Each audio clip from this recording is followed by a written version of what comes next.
Alors en ce moment, il y a beaucoup de changements sur cette chaîne. Là, vous le voyez, on est sur un nouveau décor. Pourquoi? Parce que nouveau format, nouveau type de contenu que j'avais déjà essayé d'inaugurer il y a quelques semaines, mois de cela, mais que je n'avais pas amené jusqu'à son terme. Et en fait, ça va devenir notre rendez-vous du dimanche. Je remplace le débrief des news de la semaine par une foire aux questions à laquelle vous pouvez participer aussi sur mon compte Instagram. Je poste toutes les semaines une story dans laquelle je vous invite à me poser vos questions auxquelles je répondrai dans cette vidéo. Ce sera un peu plus simple que d'essayer absolument de trouver des news pour caser sur la fin du dimanche. Et comme ça, ça vous permettra à vous aussi de me poser quelques questions auxquelles je répondrai avec grand plaisir. Alors, on va faire un petit tour rapide quand même sur ce qui s'est passé sur la chaîne, avec notamment le lancement d'un autre nouveau format, les essais replay. Donc si vous ne savez pas de quoi il s'agit, c'est une rediffusion des premières vidéos de la chaîne au cas où vous auriez rejoint l'aventure Roadsters TV en chemin, et ça vous permettra de découvrir comme ça les premières aventures. Vous allez voir que niveau montage, c'était quelque chose. On a eu aussi l'annonce de Yamaha d'un plugin hybride pour la MT-09 qui pourrait potentiellement arriver en commercialisation d'ici l'année prochaine. Ce sera très intéressant de voir comment le Roadster Midsize va s'associer avec son moteur CP3 à une batterie pour voir si ça peut lui donner des performances encore plus fulgurantes. Et puis côté Alert News, on a eu Yamaha qui a annoncé sa nouvelle Tracer 7 et Tracer 7 GT, quand même pas rien.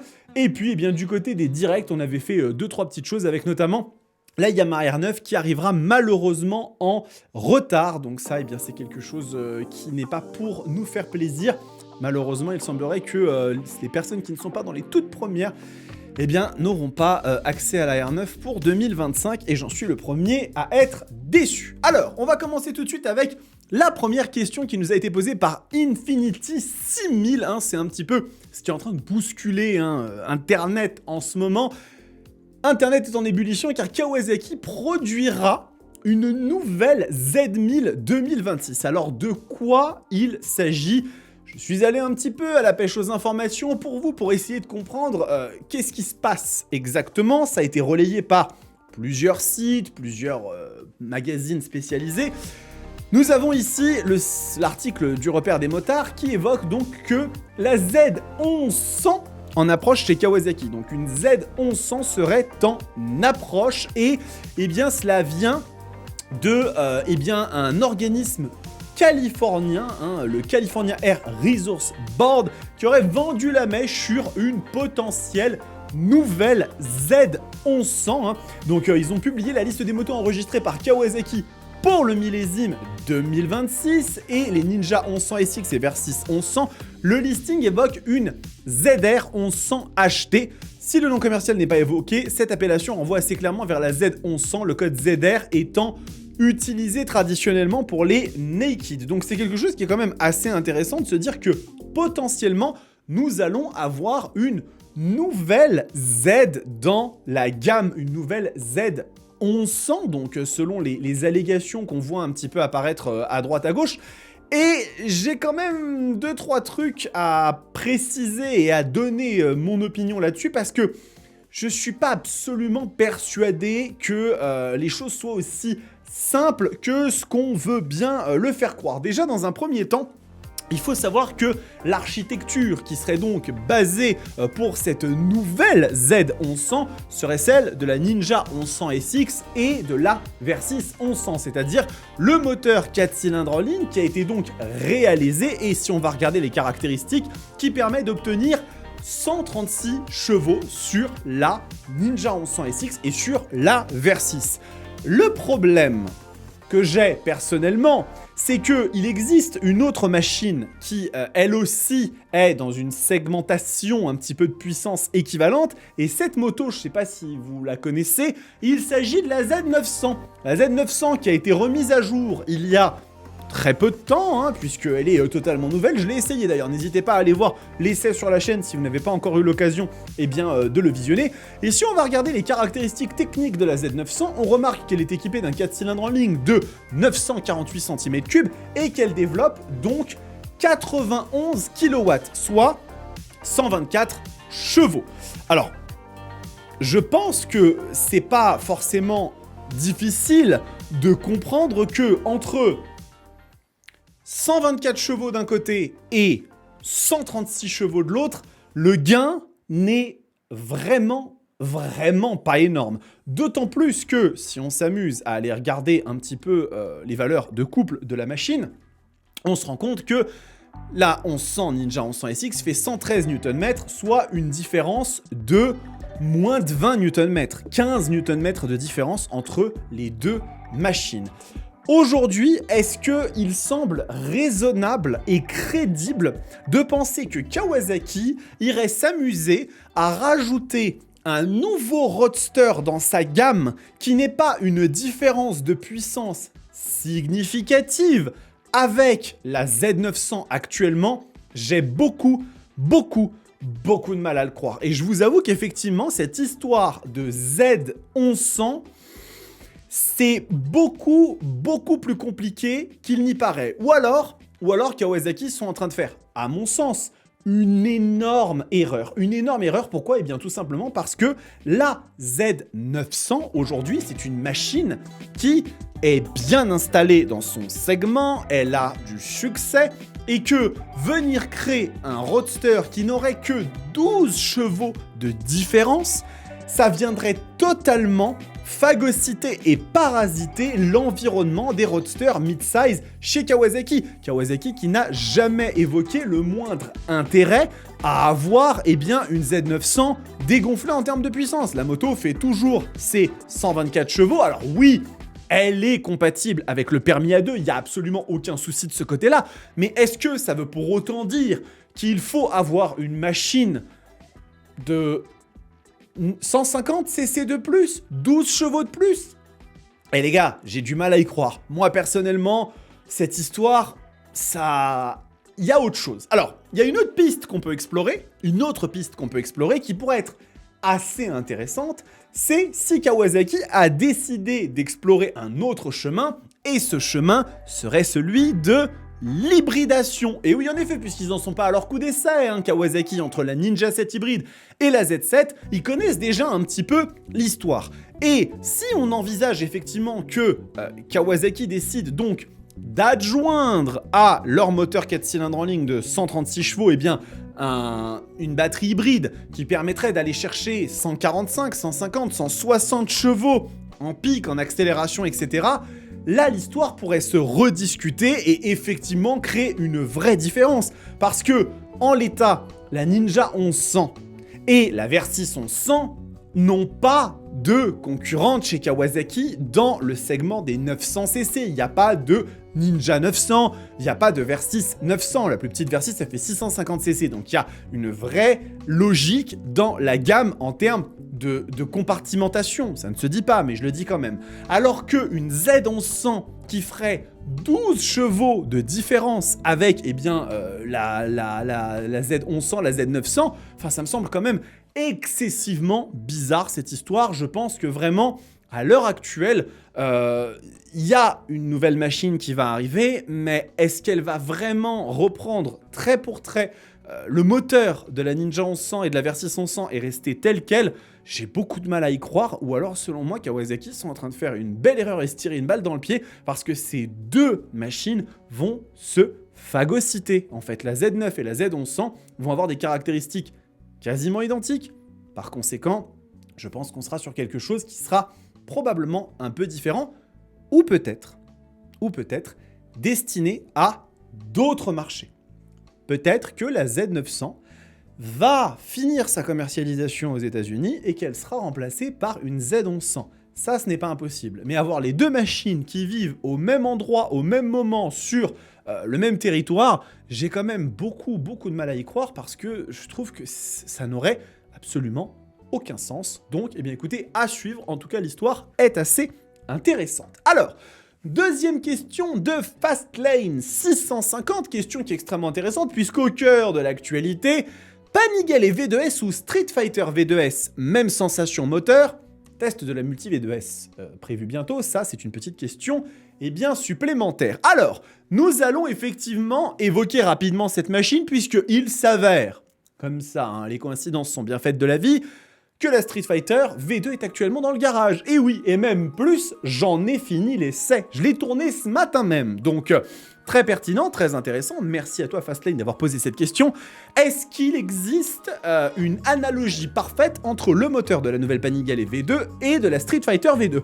Eh bien, pas tout à fait. En réalité, pas tout à fait. Je ne vais pas vous spoiler l'entièreté de mon test, mais en l'occurrence, cette Street Fighter V2 possède un moteur qui est encore plus enthousiasmant que celui de la Panigale V2. Alors, si vous n'avez pas vu mon test de la Panigale V2, une fois de plus, je vous invite à aller le regarder, mais j'ai trouvé que la Panigale V2 2025 était bien plus réussie que l'ancienne version, tout simplement parce que le moteur est beaucoup plus rempli à bas régime, il est beaucoup plus démonstratif, il allonge comme il faut, et donc j'ai vraiment eu cette notion que la moto était beaucoup plus agréable au quotidien, dans un contexte où aujourd'hui on a la répression de la vitesse et un certain nombre de choses qui sont un petit peu castratrices. Pourquoi aller chercher 155 chevaux, surtout si c'est au détriment du couple de la machine? Eh bien, figurez-vous que sur la Street Fighter V2, les choses sont encore mieux, puisque la moto est plus répondante à bas régime encore. Oui, en testant cette Street Fighter V2, je me suis rendu compte que la moto, à 3000 tours minute, est déjà extrêmement démonstrative et ne perdrait pas nécessairement face à une Duke 990. Non, en effet, cette Street Fighter V2 a un vrai caractère extrêmement agréable et j'ai passé un excellent moment avec. Encore une fois, je ne vais pas vous spoiler l'entièreté du test, mais ce que je peux vous dire, c'est que c'est vraiment une machine sur laquelle il y a beaucoup de choses à en dire et vous allez voir que l'essai va être quelque chose d'assez sympa. En tout cas, je l'espère. J'ai fait un nouveau format. Je vous expliquerai pourquoi pendant l'essai, mais on se donne rendez-vous d'ici quelques jours, une semaine ou plus tard, pour découvrir cette nouvelle Street Fighter V2 S 2025. Alors, on continue sur les questions avec, Seb Vince, qui nous dit bonjour à toi, et pour répondre rapidement à la question de à quand l'essai de la Multistrada V2, je pense que d'ici un mois et demi, je devrais pouvoir mettre les mains dessus, j'ai encore un petit peu de pain sur la planche. Quelle va être la nouvelle annonce de Triumph pour la Speed? Une annonce de Triumph pour la Speed? Eh bien, figurez-vous qu'en effet, Triumph nous a annoncé il y a 5 jours sur leur compte Instagram ceci. Donc, nous avons quelques petits éléments qui sont montrés pour le 13 mai 2025, soit après-demain au jour de tournage de cette vidéo. Bien évidemment, nous découvrirons tout cela en live, c'est normal, vous pourrez me rejoindre sur YouTube et sur Twitch pour découvrir cette nouveauté. Et en effet, cela faisait un petit moment que des bruits de couloir circulaient sur l'arrivée d'une nouvelle Speed Triple 1200 RX. En effet, Triumph serait en train de préparer une machine avec des demi-bracelets. Donc une moto qui se voudrait dans un esprit café racer pour aller compléter la gamme de la Speed Triple 1200 RS qui est, elle, le pur roadster à guidon droit et donc lui donner un aspect plus sportif, plus destiné à la piste et qui pourrait, entre autres, faire penser à une brutale 1000 RR chez MV Agusta qui est vraiment dans ce segment-là avec des demi-guidons assez bas, pur café racer, moto qui aurait pour vocation aussi de remplacer la Speed Triple 1200 RR, une machine qui, malgré qu'elle soit fantastique, et encore une fois je vous invite à aller regarder l'essai de cette machine, n'a pas eu le succès qu'elle méritait. On a des bruits de couloir comme quoi les ventes de cette moto ne sont pas extraordinaires, alors que pourtant c'est une vraie petite perle à 20 790 €. La machine est un très bon rapport qualité-prix, suspension all-in semi-active, étrier Brembo Stylema, moteur 3 cylindres en ligne de 180 chevaux, de l'électronique partout et la finition de Triumph. Il semblerait que malheureusement elle n'ait pas eu le succès escompté et donc c'est la raison pour laquelle Triumph a décidé de faire une nouvelle version. Donc on le voit si on regarde rapidement entre les lignes, on voit que sur le réservoir, les images un peu subliminales font apparaître un petit RX. Si on est très rapide, hop, vous l'avez vu ici, on ne peut pas malheureusement défiler image par image, mais on le voit apparaître comme ça de façon presque subliminale. Donc oui, une Speed Triple 1200 RX serait en préparation actuellement chez Triumph, ce qui permettrait d'avoir une moto un petit peu plus sportive, même si je dois bien vous l'avouer, Speed Triple 1200 RS, c'est quand même déjà une sacrée pétoire et il faut vraiment avoir le cœur bien accroché pour rouler avec au quotidien. Alors, nous allons terminer avec la dernière question de cette petite FAQ. Max BQZ qui nous demande quelle puissance idéale pour tous les jours à moto pour rouler safe et avoir des reprises franches. J'ai trouvé cette question très intéressante parce que elle rejoint un petit peu le sujet de la Street Fighter V2 et me permet de rebondir sur un sujet que je trouve aussi extrêmement pertinent, qui est que beaucoup de motards ne se basent que sur la puissance pour déterminer si une moto est chouette ou pas. Et je trouve que c'est super intéressant parce qu'en fait, on peut citer par exemple deux machines qui sont à peu près analogues dans leur placement, dans leur fonctionnement, dans la façon comme on peut les mettre en concurrence. Ces deux motos, eh bien c'est d'un côté la Triumph Speed Triple Street Triple 765 RS, excusez-moi pour ce petit lapsus révélateur de là où sont mes pensées. Donc cette Street Triple 765 RS qui est un petit peu l'une des reines dans le segment des roadsters mid-size premium, une machine extraordinaire avec 130 chevaux, étrier Brembo Stylema, finition incroyable. Et de l'autre côté, une autre machine qu'on peut évoquer qui est la KTM 990 Duke, qui elle aussi vient se mettre à peu près dans le même segment. Hein. On est sur une moto qui fait 123 chevaux, des équipements très très bons. Peut-être qu'effectivement, la 990 Duke R, lorsqu'elle arrivera un jour, sera un peu plus appropriée à mettre face à la Street RS. Mais en tout cas, ce sont deux motos qui sont assez similaires là-dessus. Et bien en fait, ces deux machines, elles se vivent d'une façon qui est totalement différente. Et en réalité, alors qu'elles ont une puissance qui est très similaire, eh bien la façon comme elles délivrent cette puissance et surtout les quantités de couple qu'elles possèdent sont totalement différentes et vraiment pour le coup donnent des machines qui sont avec des philosophies très opposées. Et la réalité c'est qu'en fait aujourd'hui on parle beaucoup de puissance et moins de couple, alors que le véritable vecteur du plaisir à moto sur la route aujourd'hui, ce n'est ni plus ni moins que le couple. Des machines qui sont bien dotées en termes de couple, qui sont bien remplies dans les bas régimes, seront toujours plus agréables à utiliser au quotidien que des motos que vous allez devoir cravacher dans les tours. Et à ce sens, eh bien typiquement par exemple une machine telle que la nouvelle Ducati Street Fighter V2 avec ses seulement 120 chevaux par rapport à l'ancienne qui en faisait 153, eh bien sont absolument parfaites au quotidien. Cette moto vous donne des sensations de malade mental, vraiment vous avez une accélération qui est ultra convaincante, vous n'aurez jamais le moindre problème de dépassement, de manque de patate à n'importe quel moment pour être en sécurité et vous aurez des sensations extrêmement bonnes. Alors bien évidemment, la KTM 990 Duke est peut-être encore un poil au-dessus, même si ça se joue au coude à coude, c'est vraiment très proche. C'est une machine qui est très chouette. Une Street Triple 765 RS sera une très bonne moto, mais sur laquelle il faudra compter un peu plus sur la partie haute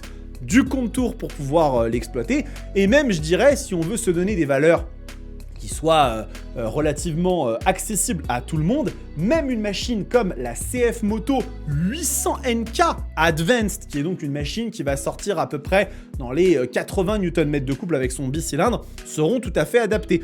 J'aurais envie de vous dire que à partir du moment où vous êtes sur des machines qui font dans les, on va dire, allez, 80 Nm de couple pour des poids entre 180 et 200 kg, vous allez commencer à avoir des machines extrêmement intéressantes à partir du moment où cette cylindrée en fait n'est pas associée à des puissances qui sont délirantes. Si vous avez une machine qui fait 700-800 cc et qui va vous donner entre 90 et 110 chevaux, vous êtes sur un très bon rapport. Si la machine fait moins de chevaux, plus de couple, vous allez avoir une moto qui va accélérer extrêmement fort, mais sur laquelle vous allez devoir passer les rapports très vite. Si vous avez une machine qui fait 800 cc, mais 130 chevaux, comme c'est le cas d'une Street Triple, et bien là, par contre, il va falloir aller cravacher la machine. Donc, c'est toujours une question d'équilibre entre le couple, la puissance et la cylindrée, et ça va donner un caractère à la machine. L'architecture moteur va jouer aussi. En règle générale, les bicylindres vont être un petit peu plus agréables pour pouvoir avoir du répondant à bas régime, tandis que les 4 en ligne, eux, vont aller cravacher un petit peu dans les tours. Et comme ça vous permet de vous faire votre tambouille. Mais une règle d'or à peu près générale, c'est que si vous partez sur des machines comme cette 800 NK qui fait 90 chevaux et à peu près 80-90 Nm de couple, une KTM 990 Duke, une Street Triple 765 RS, je suis un petit peu moins fan, ou même une Street Fighter V2, vous avez largement ce qu'il faut pour vous faire extrêmement plaisir, vous faire des petites frayeurs, même clairement je vous le dis, c'est des machines qu'il faut quand même savoir respecter, et vous n'aurez jamais la sensation de manquer de quoi que ce soit. Voilà les amis, cette première foire aux questions est terminée. J'espère qu'elle vous a plu. N'hésitez pas à me dire ce que vous en avez pensé dans les commentaires. On va essayer de faire ce rendez-vous de façon régulière. Je vais essayer de m'y tenir. Et comme ça, ça permettra un petit peu de répondre à vos questions et de faire vivre la communauté. En attendant, prenez soin de vous, kiffez vos bécanes. Ciao!